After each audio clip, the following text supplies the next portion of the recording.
Sales without selling. How to turn an audience into clients. How to sell without selling Part 5. A creator was posting content every day. Views were coming, likes were fine too, but there was no significant difference visible in the bank account. There was fear in his mind that perhaps the audience has come only to watch, not to buy. Perhaps hard work is being done on social media, but a business is not being formed. This is where the biggest curiosity begins. If learning to attract strangers, learning to build trust and learning to give a free preview is done, then how can one reach millions and turn them into clients? In Part 1 we understood that aggressive selling has become an old story. Today a niche, authenticity and a strategic story are necessary to draw a client.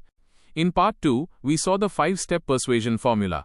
Clarify the problem, give a unique promise, show proof, make a strong offer, and give a reason to take action.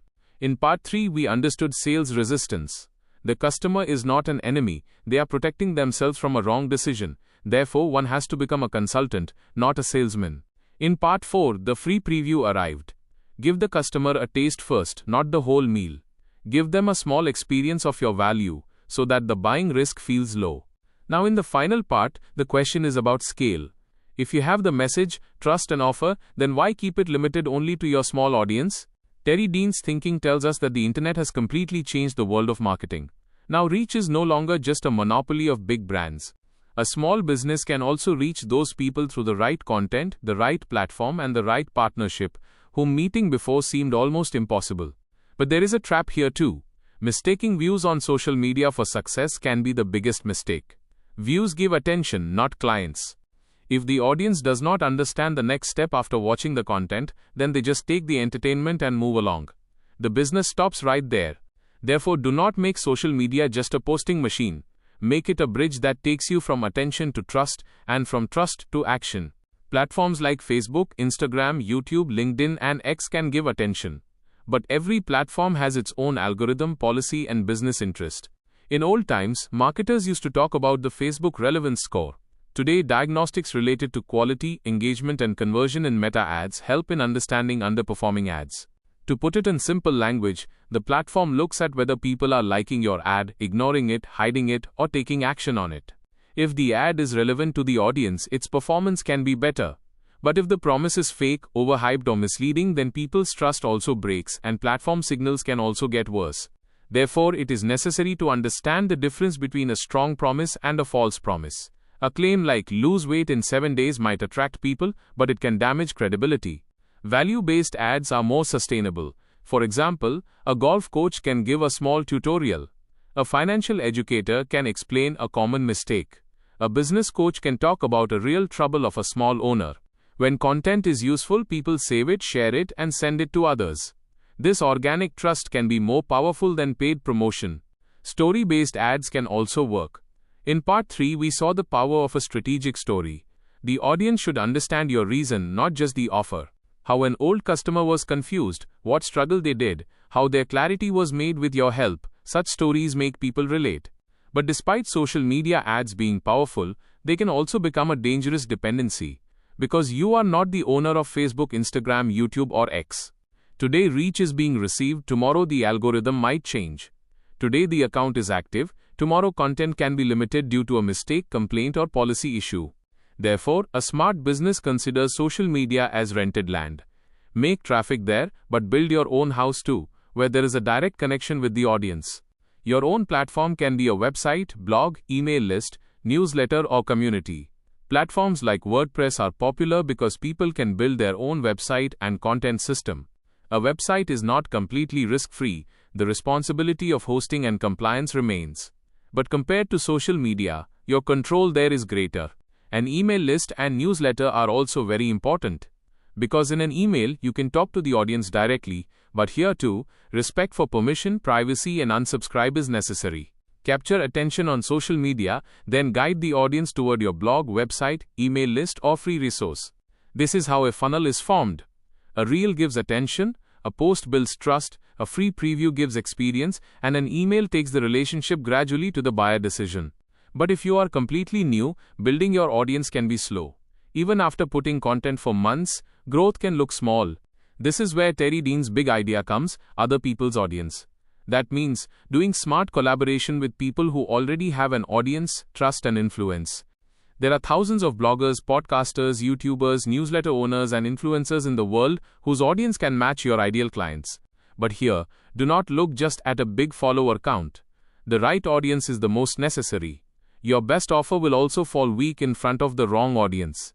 If you are running a health program for senior citizens, then a teenage fashion influencer's reach will probably not be of use to you.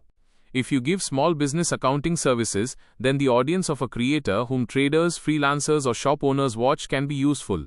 Ask 3 questions in influencer selection. Who is their audience? Does the audience trust them or watch just for entertainment? And does your service connect with them naturally or not? Partnership does not mean just giving money and taking a shout out. Sometimes a guest post, podcast interview, joint webinar, affiliate collaboration, case study, or resource swap can be more effective. Guest blogging is also a part of this very idea.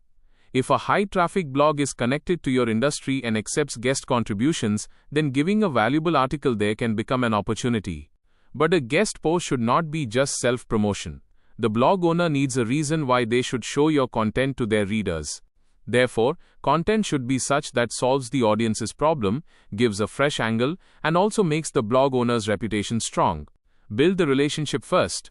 Understand the content of the blog owner or influencer, make genuine comments, praise their work, and then send a thoughtful collaboration idea. Writing "please promote me" in the first message usually does not work. People protect their audience because it takes them years to build trust. Your approach should be, I can give this useful value to your audience. When you start with the intention of giving, the possibility of collaboration increases. Transparency is also necessary in influencer marketing. Whether it is a paid collaboration, an affiliate link, or sponsored content, the audience should understand it clearly. Trust breaks quickly with hidden promotion. Today's audience is smart. They can feel the difference between a genuine recommendation and a promotion done just for money. That is why the best partnership content is that where the influencer truly understands the product or idea and explains it in a natural way in front of the audience. You can connect your free preview with a partnership, go on some podcast and give a free checklist. Give a short demo in some YouTube collaboration. Share a special guide together with some newsletter owner. By this, the audience gets value immediately, and you come forward not just as a stranger but as a trusted referral. Here, the lesson of part 4 works again. If the audience belongs to someone else, a free preview can become the first handshake of trust. The persuasion formula of part 2 will also apply here. In collaboration content, the problem should be clear, the promise should be realistic, proof should be seen, the offer should be strong, and the next step should be simple. The lesson of part 3 is also necessary. The audience should feel that you have come to help, not to sell. Otherwise, a borrowed audience will also show resistance. Now comes the talk of passive income. There is also the idea of passive income in Terry Dean's book title, but it does not mean becoming rich without hard work. Behind passive income there is active work first. Making content, making a system, preparing a product, writing an email sequence, making a support structure, all this demands hard work. But when a digital product, course, membership, template, guide, or automated follow-up system gets prepared, you do not have to manually chase for every sale. This is a system-based business. You change your knowledge into a repeatable format so that more people can be helped and your time does not remain completely locked in calls. But its foundation is the same that we learned in the whole series. If there is a wrong niche, the product will not run. If there is a weak promise, people will not buy. If there is no proof, trust will not be formed. If there is no story, a connection will not be formed. If there is no free preview, hesitation will not decrease. And if there is no own platform, you will always remain dependent on the algorithm. Therefore, the whole system is like a chain in which every link is necessary. If you are a sales agent, learn from this series to not just close the client, understand them first. If you are an entrepreneur, clarify the niche and story. If you are a startup founder, understand the market pain before the offer. If you are an influencer, change followers into a useful journey. If you are a digital marketer, make campaigns a trust system. Now understand the whole story in one line. Do not stop selling but change the way of selling. Bring clarity instead of pressure. Bring questions instead of arguments. Bring proof instead of loud claims. And make an attraction system instead of chasing. When the customer feels that you are not manipulating them but are truly understanding their problem, then the wall of their mind begins to come down gradually. Then a sale does not remain a fight. It becomes a natural next step where the customer says themselves, yes, I want this. Terry Dean's How to Sell Without Selling reminds us of this very thing. The best form of marketing starts with humanity. Your goal should not be just to earn money. The goal should be that the right solution reaches the right people and they can get better results by making a decision. If you have understood the whole journey from part 1 to part 5, then now sales will not remain a scary word. It will become a combination of service, story, and system. Growth comes in business when you think in the client's best interest, dream big, and change that dream into daily disciplined action.